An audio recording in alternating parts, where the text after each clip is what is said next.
and then lost, because that's why people care. They want to see the good guy win, and they want to believe that win really means something. The only thing that's changed in the course of the wrestling business is the level of sophistication of the audience, which just simply means that you now have to work harder and smarter to help that audience suspend their disbelief and be entertained while they're watching.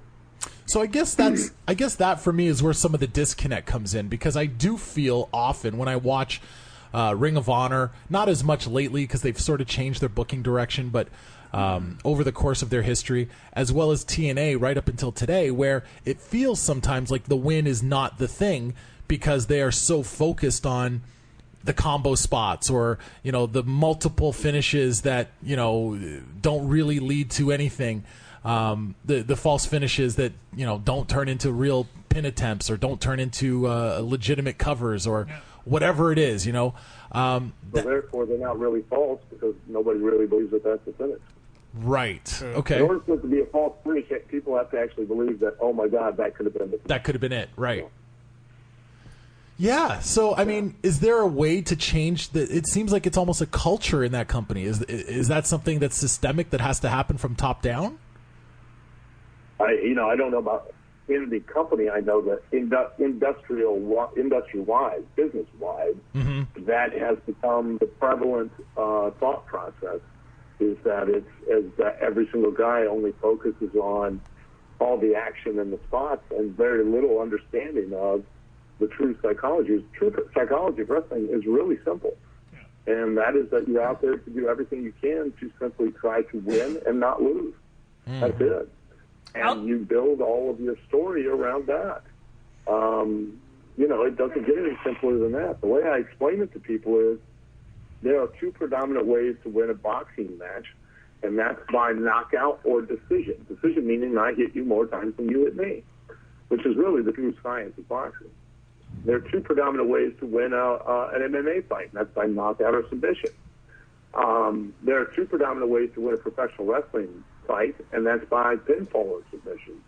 Now, 99.99999 of the time, those two things take place on the mat. So where the disconnect comes in for you is when the athlete or the performer or the worker, supposed worker, goes out there and knocks a guy down to the very place he could win, then bends over and picks him back up. Right. He just told you it's just a performance, and what it just did has no consequence to it. And I ask everybody the same thing. If you were to go and you were to watch a boxing match, you would spend your money in a boxing match or an MMA fight, and you could clearly see that the guys weren't trying to do one or two of those things to try to win the fight the minute the bell rang. Would you pay to see him again? No, of course not. Of course you wouldn't. So why is wrestling different? Yeah, no, I agree.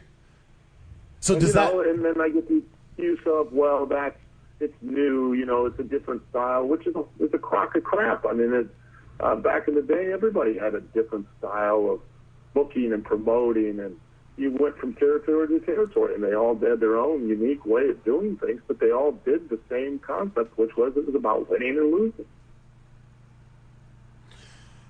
Does that...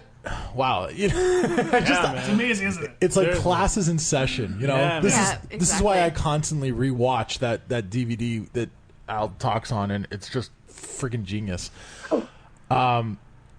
So I'm totally trying to decide where I'm going to go with this.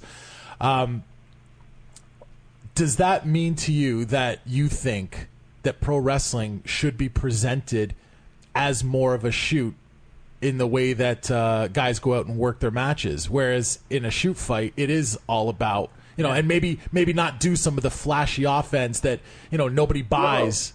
No. Okay. Not at all. And the reason that nobody buys it is because the guy will do the flashy offense and then bend over and pick the guy right back up so they can go do something more flashy, which you basically visually and mentally and psychologically just told the audience, hey, you thought that was cool? That's nothing. Watch this. And he just buried his own activity. He just threw it under the bus himself. He just made it meaningless. And that's the problem. I say, do whatever you want. Make it, be as athletic and as creative as you can possibly be. You know, I'm just amazed at the level of athleticism that's in the business these days. Mm-hmm. But unfortunately, it's more on its ass than it's ever been, and that's the reason why it is. People can make whatever excuse they want, but if you've just done the most amazing move in the world, you better have done it at the right time for the right reason to get those people to believe that either you're going to use it to win, or that guy's going to now have to do everything he can to keep from losing. If you don't, it's just meaningless. It was a waste of you taking a risk on possibly injuring yourself or the other guy. Right. So why bother doing it?